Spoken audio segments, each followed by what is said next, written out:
जाई समाज नृपन बिलोक जनक अकुलाने बोले बचनो रोष जनु साने।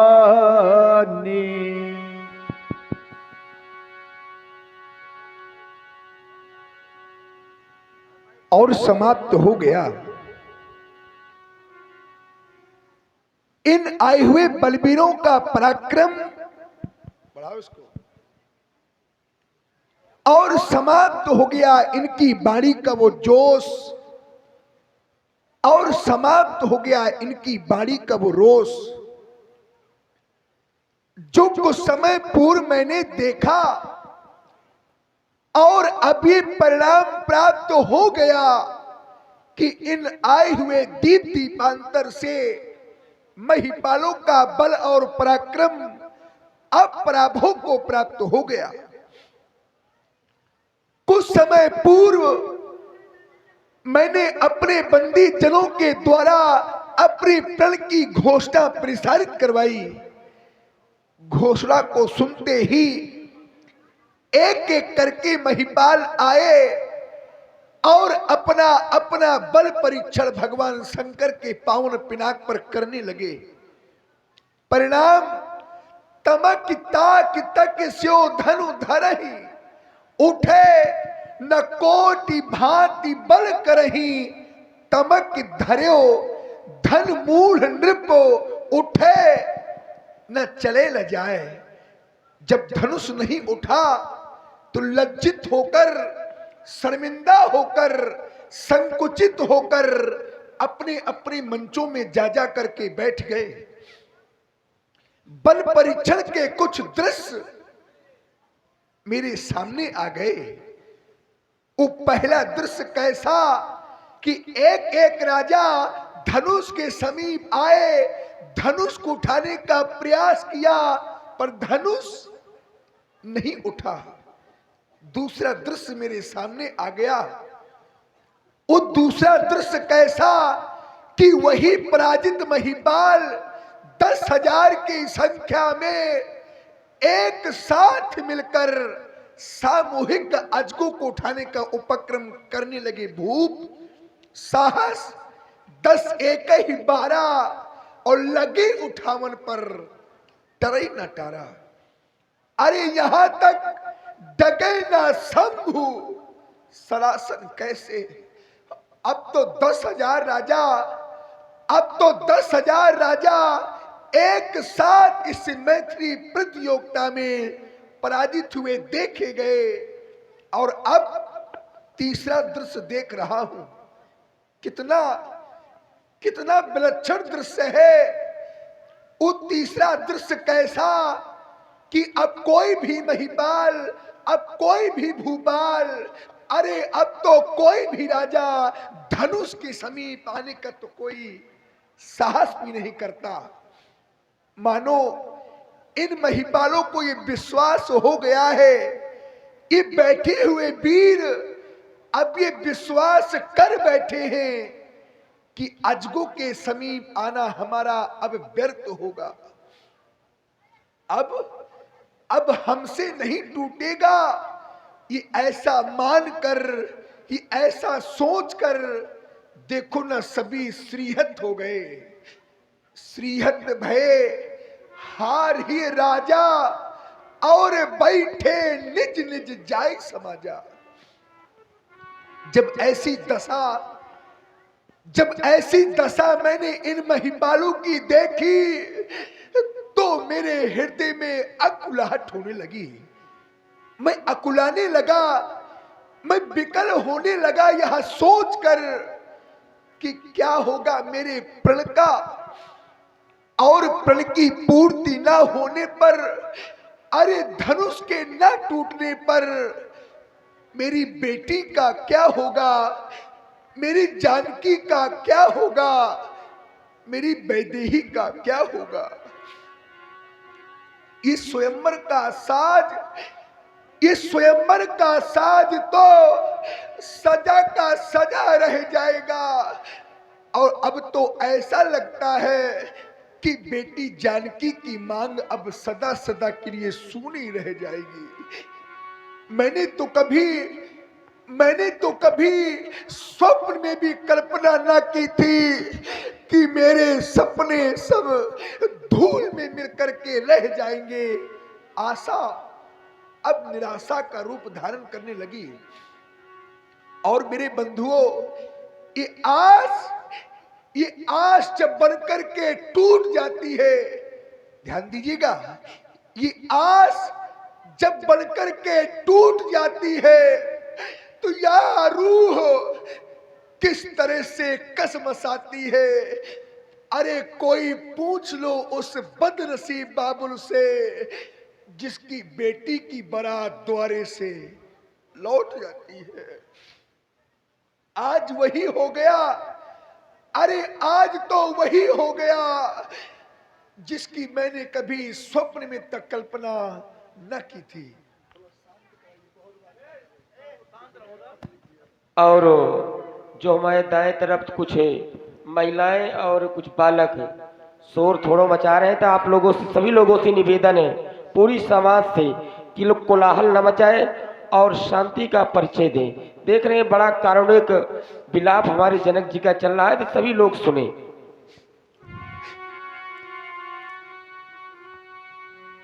ये दीपांतर से सभी महिपाल हमारे प्रण को ही सुन करके आए हैं। दीपो दीपो के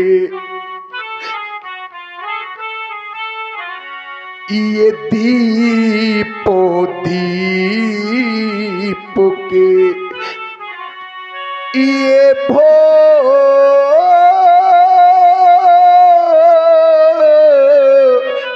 पतिनाडा ये आए सुनी हम जो प्रण ठाना, ये आए सुनी। क्या केवल दीपांतर की महिपाल नहीं, यहाँ तो त्रैलोक्य के वीर आए हैं। और अगर मैं कह दूं कि सारा त्रैलोक मेरी मिथिला में पराजित हो गया तो कोई अतिशयोक्ति नहीं होना चाहिए। देवो तनुजो देवो तनुजो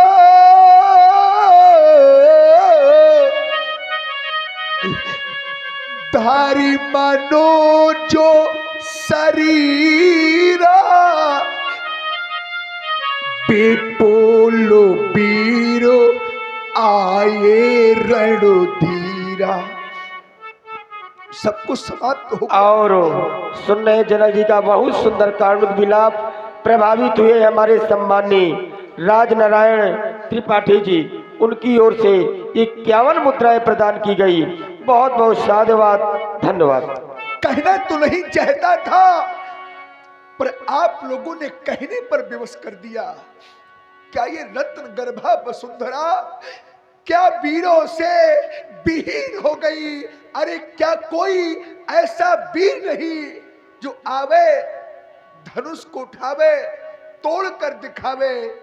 वीर स्वीकार कर लूंगा, लेकिन अब मौखिक वार्ता सुनना नहीं चाहता। आबो जन को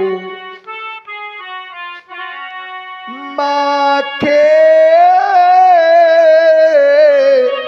भटो मानी, क्योंकि वीरो बिहीनो मही मैं जानी, वीरो बिहीनो। अब एक कार शेष बचा है नृपालो। तजहु आस और निज निज गृह जाहू, क्योंकि लिखा न विधि वैदेही विवाहू। अब मैं ऐसा मान लूंगा, मैं ऐसा सोच लूंगा कि विधाता ने मेरी बेटी के भाग्य में अब तो विवाह ही नहीं लिखा।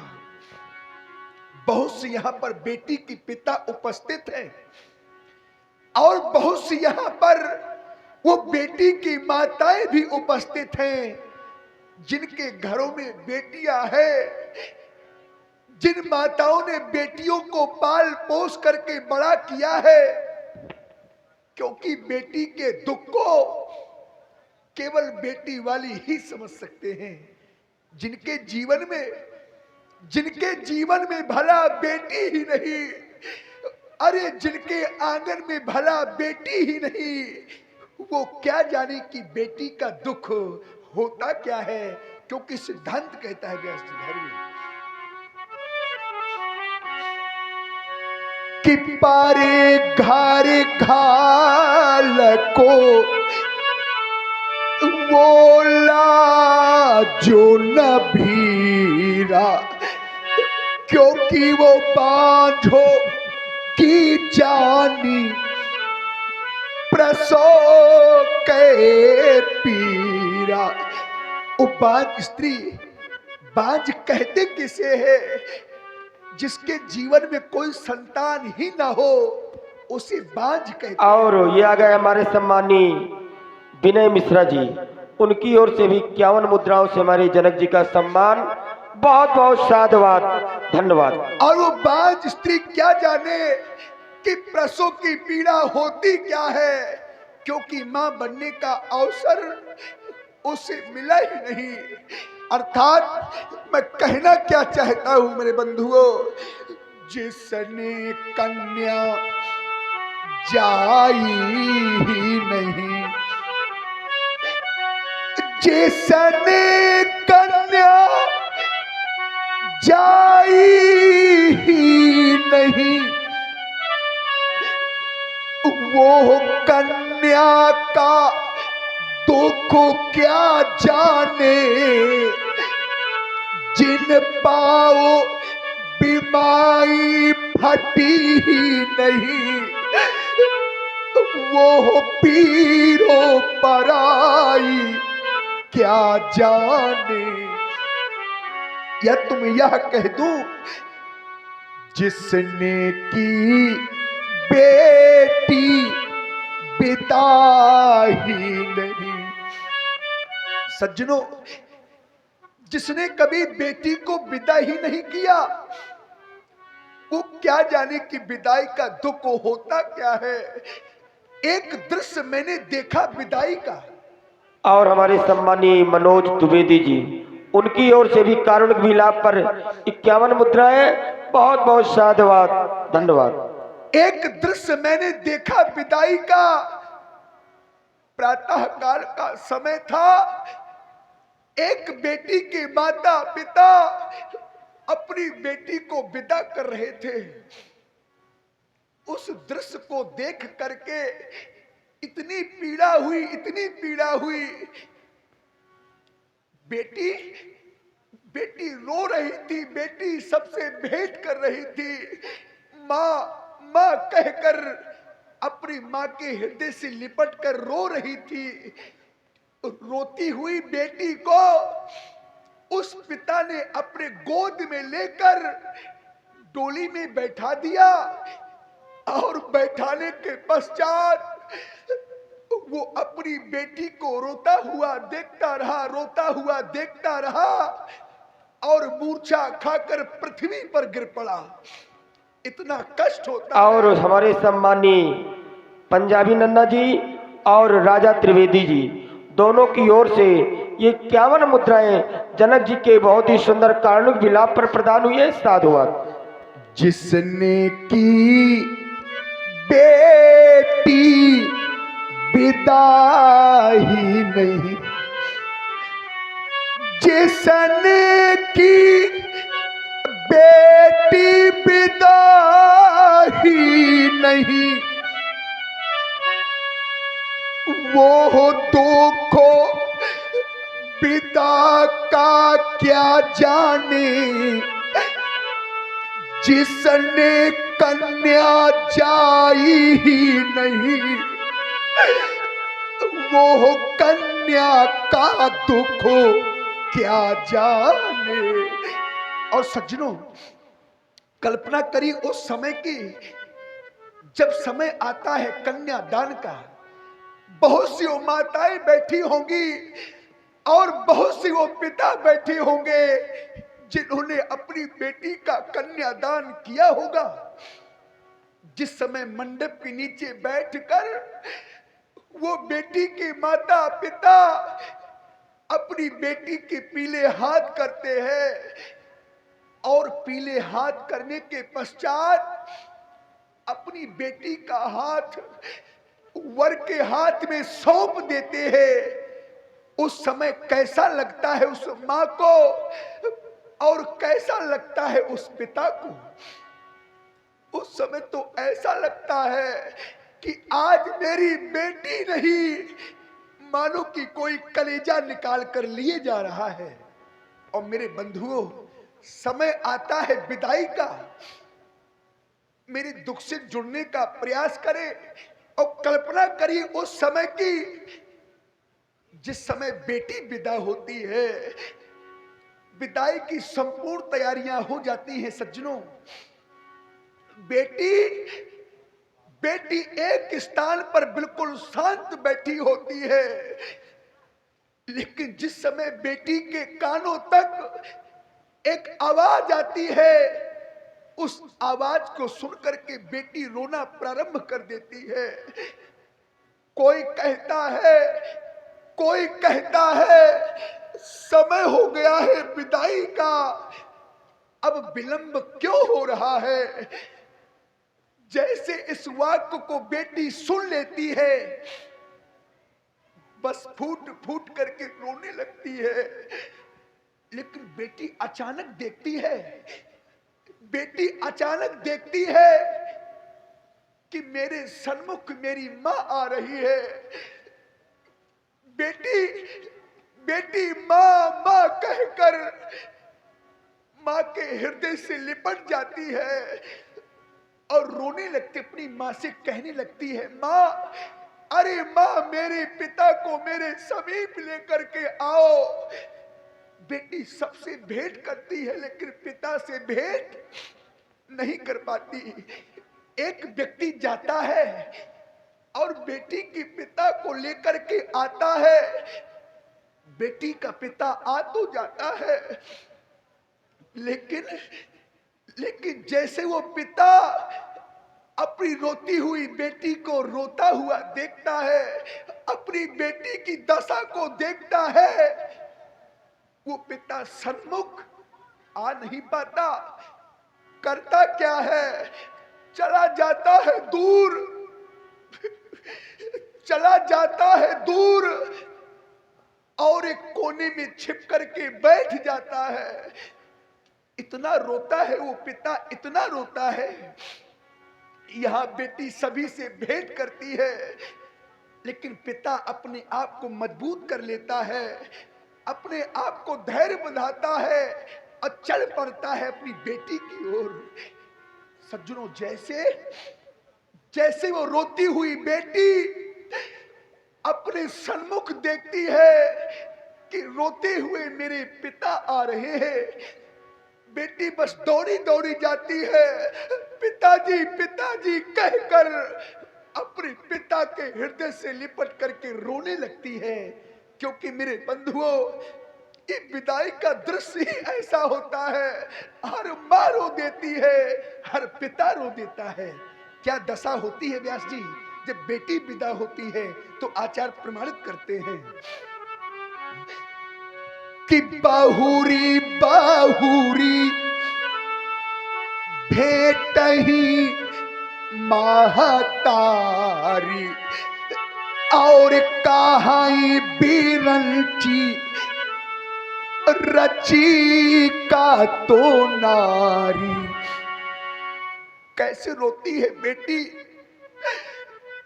वो दृश्य देखा नहीं जाता। जिस समय बेटी अपनी मां के हृदय से लिपट करके रोती है, तो ये दृश्य सबसे देखा नहीं जाता। उस समय ऐसा होता है, इस दृश्य को देख करके सभी रोने लगते हैं।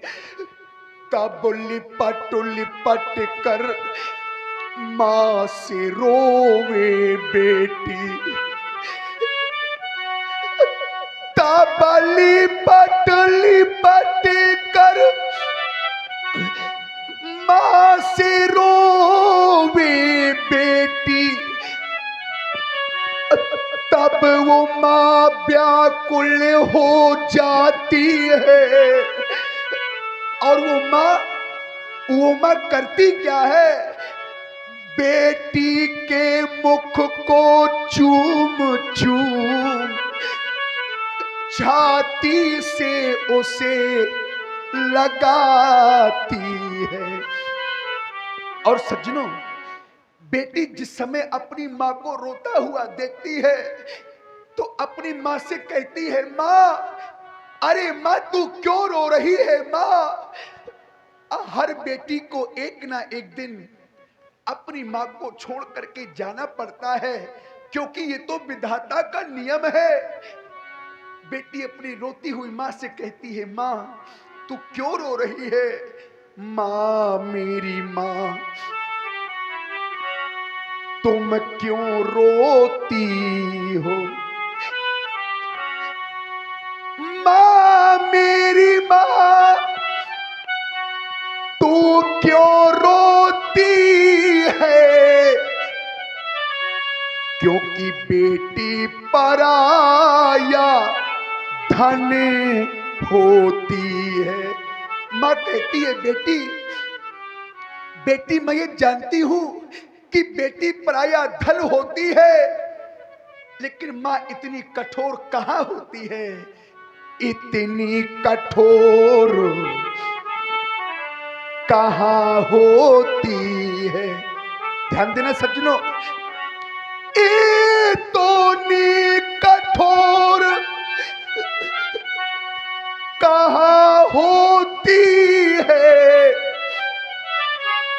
क्योंकि माँ भी तो आखिर माँ होती है। लोग कह देते हैं बेटी तो पराया धन होती है। लोग कह देते हैं बेटी तो पराया धन होती है। मेरे बंधुओं, ये बेटियां पराया धन तो होती है, पर ये बेटी अपनी माता पिता के कलेजे का एक टुकड़ा होती है। हे बच्चों,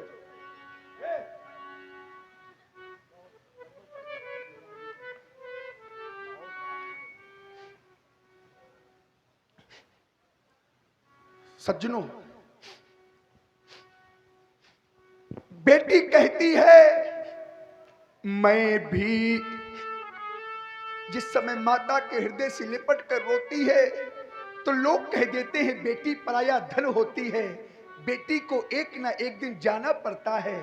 ये बेटियां पराया धन तो होती है, पर ये बेटी अपने माता पिता के कलेजे का एक टुकड़ा होती है। बेटी लाखों पराया धन है, बेटी लाखों पराया धन है। बेटी हृदय का टुकड़ा होती है, पर कीमत वही समझते हैं जिनके घर बेटी होती है। और सज्जनों, बेटा, ध्यान देना, बेटा आंखों का तारा है, अब बेटी नैनों की ज्योति है। वो घर मंदिर बन जाता है जिस घर में बेटी होती है। घर में अगर बेटा हो जाए, घर में अगर बेटा हो जाए तो ये तो भाग्य की बात होती है, और अगर बेटी हो जाए तो ये भाग्य की नहीं, ये तो सौभाग्य की बात होती है। लेकिन दुर्भाग्य है कि जिस समय व्यास जी घर में बेटा होता है तो लोग खुशियों से भर जाते हैं। विधाता ने पुत्र दिया है, बेटा दिया है, खुशियां मनाते हैं। और जिस समय बेटी होती है तो कुछ लोग शोक मनाते हैं। क्या बेटी का होना, क्या बेटी का होना क्या कोई अपराध है? अरे मैंने तो ये जाना है कि बेटी जिस समय धरा धाम पर आती है तो बेटी स्वयं अपना भाग्य लेकर के आती है। आप लोग बेटियों से इतना दूर क्यों हो रहे हैं? अरे क्या अपराध किया है बेटियों ने? आप लोग बेटियों से इतना दूर क्यों हो रहे हैं? अरे जिस दिन आप लोगों से ये बेटियां दूर हो जाएंगी तो मेरे बंधु प्रलय आ जाएगा। क्योंकि जब बेटी ही नहीं होगी तो बहू कहां से लाओगे? उत्तर करिए। जिस समय बेटी नहीं होगी तो बहू कहां से लाओगे? और यही कारण है कि आज बेटियों का अभाव हो रहा है। यदि घर में यदि 4 बेटे हैं तो केवल 2 का विवाह हो रहा है और 2 ऐसे ही बैठे हैं। उसका कारण केवल यही है कि आप लोग बेटियां नहीं चाहते, बेटा चाहते हैं। ये स्वार्थी संसार है, हमको समझना होगा। नहीं आगे चल करके हमको बहुत बड़ी समस्या उत्पन्न होकर के हमारे सम्मुख आ जाएगी। परिवार अवरुद्ध हो जाएंगे, रुक जाएंगे, वंश हमारा आगे नहीं बढ़ेगा। क्यों व्यास जी? सौभाग्य की शाखा में ये खिलती है बेटी। बेटी सौभाग्य का विषय है, समझने का प्रयास करिए। सौभाग्य की शाखा में ये खिलती है बेटी। और ये आ गए हमारे सम्मानीय जगनिवास कुशवाहा जनपद सदस्य, उनकी ओर से 51 मुद्राएं कारणुक विलाप पर बहुत बहुत साधुवाद, धन्यवाद। सौभाग्य की शाखा में ये खिलती है बेटी, और भागो अगर अच्छा हो तो मिलती है बेटी। भागो अगर अच्छा हो तो मिलती है बेटी। कभी बन के कोयल और कभी बन के मैना, घरों आंगनों में चहकोती है बेटी। सज्जनों, जिस समय वो बेटी विदा होने लगती है तो बेटी को बहुत बुरा लगता है कि जो अपने थे, जिनको अपना माना था, वो सबके सब पराये हो गए अपने आज पराये। अरे हो गए अपने आज पराये। मेरो बाबुल का घर छूट गया, अब बिछड़ गए मेरे भैया बहने। अब सबने मुझको छोड़ दिया। पिता जिस समय बेटी को रोता हुआ। और हमारे सम्मानीय बिरराव वाले महाराज जी की ओर से 51 मुद्राएं जनक जी के कारणुक विलाप पर बहुत बहुत साधुवाद, धन्यवाद। वो बेटी का पिता कहने लगता है। और ये आ गए हमारे सम्मानीय विनय महाराज, उनकी ओर से भी 51 मुद्राओं सम्मान किया गया, बहुत बहुत साधुवाद। वो पिता कहने लगता है, अरे हाय विधाता तूने भी। पिता कहता यदि बेटी को पराया ही करना था तो कोख से बेटी को जन्म ही क्यों दिया? अरे हाय विधाता भी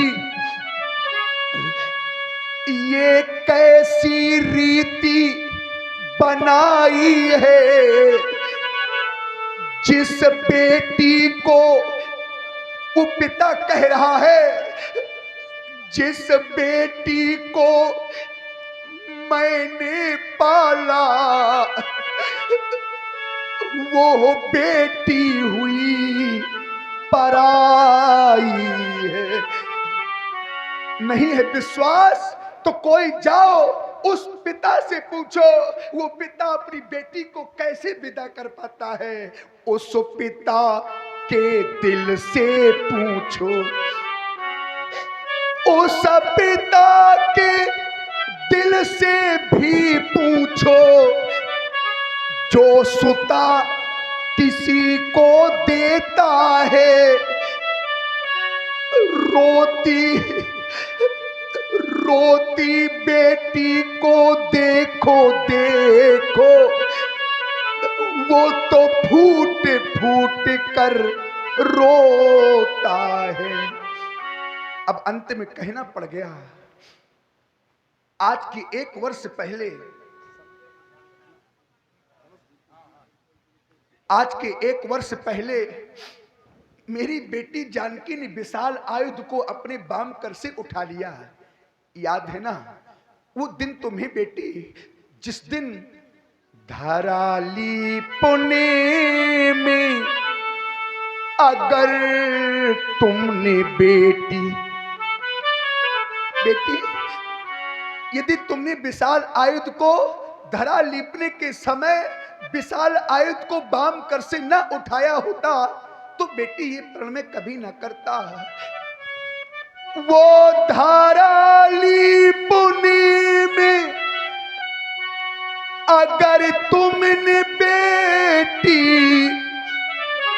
धनुष को जो कर में उठाया न होता, धनुष को जो कर में उठाया न होता, तो सच कहता बेटी ये मेरे हृदय में धनुर्भंग का भाव आया न होता, धनुर्भंग का भाव आया न होता। और मेरी बेटी न कैलाशो ताजे कर शिवानाथ आते,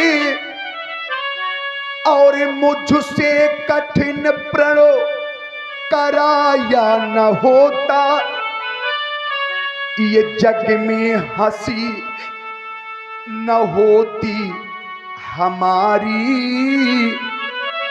और धनुष यज्ञ हमने रचाया न होता।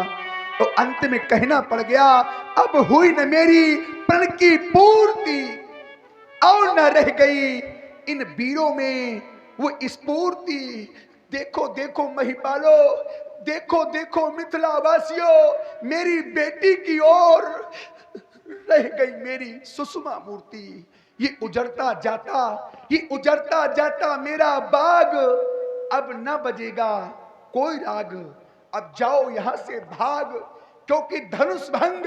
देखो महिपालो धनुष की ओर, अरे कोई वो छत्राणी का सपूत नहीं जो आता प्रण की पूर्ति कर देता। धनुष अपने स्थान से हिला तक न सके आप लोग, धिक्कार है तुम्हारी वीरता पर महिपालो। ये धनुष भंग अब हो न सका, ये सभा करा दो भंग, क्योंकि बिगड़ गया मिथिलेश की ये रंग अवनी का रंग। सचो सभा समाप्त करा दो। सीता की सखियों ले जाओ हमारी बेटी को, अति शीघ्र ले जाओ। जनक बचन सुनि सब नर नारी, देखी जानकी भये दुकारी। माखे लखन कुटिल भई भागे, रदपट फरकत नयन रिसो है। कहीं न सकत रघुवीर डर लगे बचन जनुबान नाई राम पद कमल सिरु बोले गिरा प्रमाण। बस बस, बहुत हुआ वीरों का अपमान। मैथिली प्रतियोगिता में भाग लेने वाले प्रतियोगी, सुना सुना आप लोगों ने राजा जनक की वाणी को। राजा जनक की वाणी में कोई संयम नहीं रह गया। राजा जनक ने कह दिया कि इस धरती पर कोई वीर नहीं रह गया। क्यों? क्योंकि किसी भी वीर पुरुष के द्वारा राजा जनक की प्रण की पूर्ति ना हो सकी, तो राजा जनक ने कह दिया कि इस धरती पर कोई वीर नहीं है। अरे राजा जनक, आपके प्रण की पूर्ति का ना होना, इस धनुष का 2 खंडों में परिवर्तित ना होना, इसमें गलती वीरों की नहीं है, गलती आपकी है राजा जनक। क्योंकि जिस समय आपने कहा अपने बंदियों से कि मेरी प्रण की घोषणा पुनः समाज में सुना दी जाए, तो बोले बंदी वचन प्रण सुनाऊं सकल महिपाल। ये जो प्रण है वो राजाओं के लिए है, ये जो प्रण है वो नेपालों के लिए है, ये जो प्रण है वो महिपालों के लिए है। राजा जनक, जब यह प्रण नेपालों के लिए है, जब यह प्रण महिपालों के लिए है, जब यह प्रण राजाओं के लिए है, तो राजा जनक इस धनुष को वीर कैसे तोड़ दे? और आप कहते हो कि इस धरती पर कोई वीर नहीं रह गया। आपका तो वैसा ही उत्तर हो गया जैसे कि किसी विद्यार्थी को परीक्षा केंद्र में परीक्षा देने का अवसर न दिया जाए, उत्तीर्ण का प्रमाण पत्र पहले पकड़ा दिया जाए। अरे राजा जनक, यदि आपको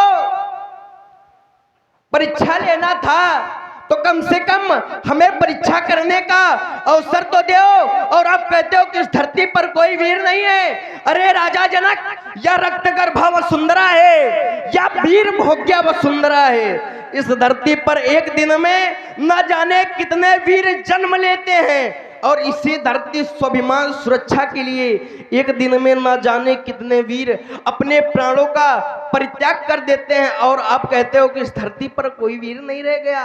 अरे राजा जनक, जिस दिन इस धरती पर वीरों का होना जन्म बंद हो जाएगा, वीरों का जन्म लेना बंद हो जाएगा, उस दिन इस धरती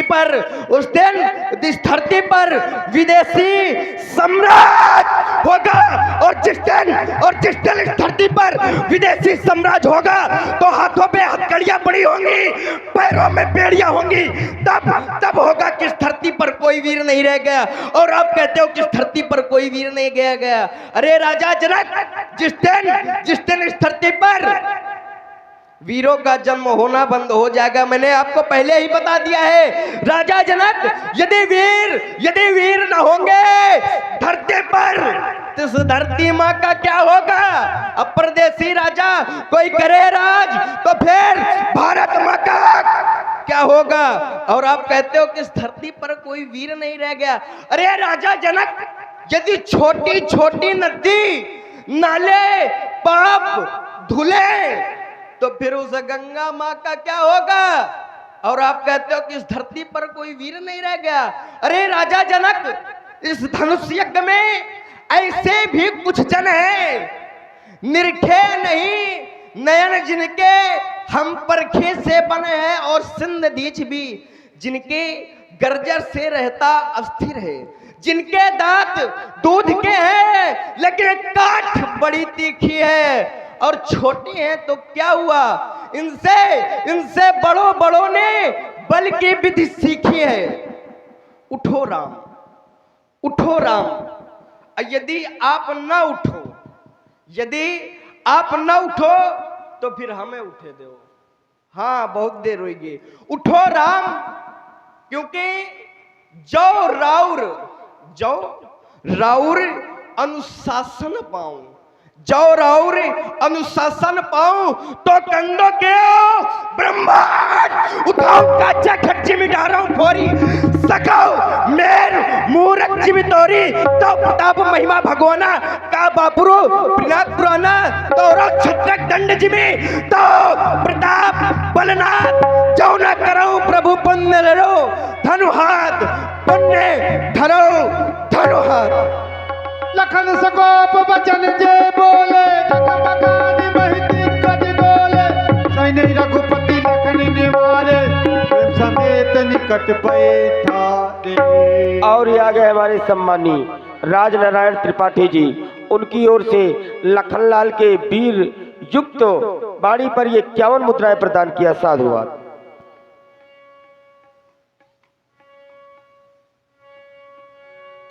विश्वामित्र समय शुभ जानी बोले अति सनेह मैं बानी।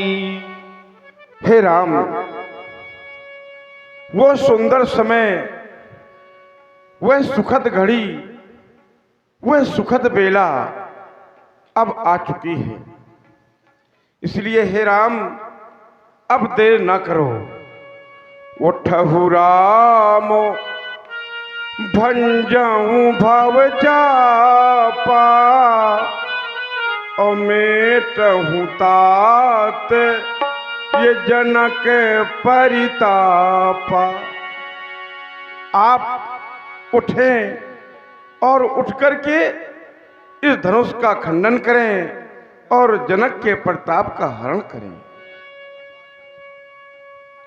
सोनी गुरु बचन चरण सिरुनावा हर्ष विषाद न कछुर आवा। लखन लख्यो रघुबल से मणि ताक्यो हरि को दंडु पुलकी गात बोले बचन चरण चापि ब्रह्मांडु। सावधान सावधान सावधान। मर्यादा श्री पुरुषोत्तम श्री राम जी इस समय धनुष की ओर देख रहे हैं और मैं प्रभु श्री राम जी की ओर देख रहा हूं। इनके जो देखने का प्रकार है उसी प्रकार से ही मुझे धनुष का टूटना दिखाई दे रहा है। इसीलिए सभी लोग सावधान सावधान सावधान।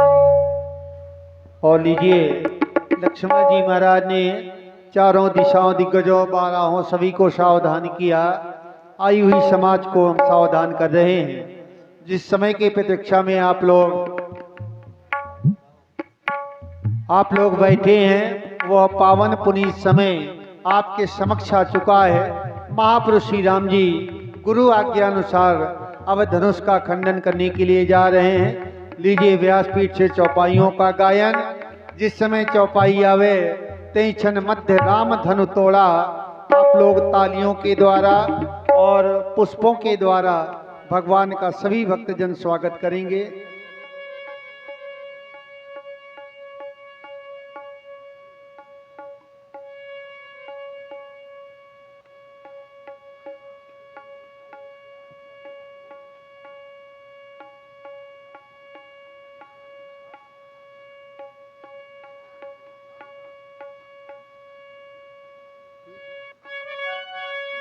राम गो राम गो राम हो राम हो राम गो राम गो राम हो राम गो।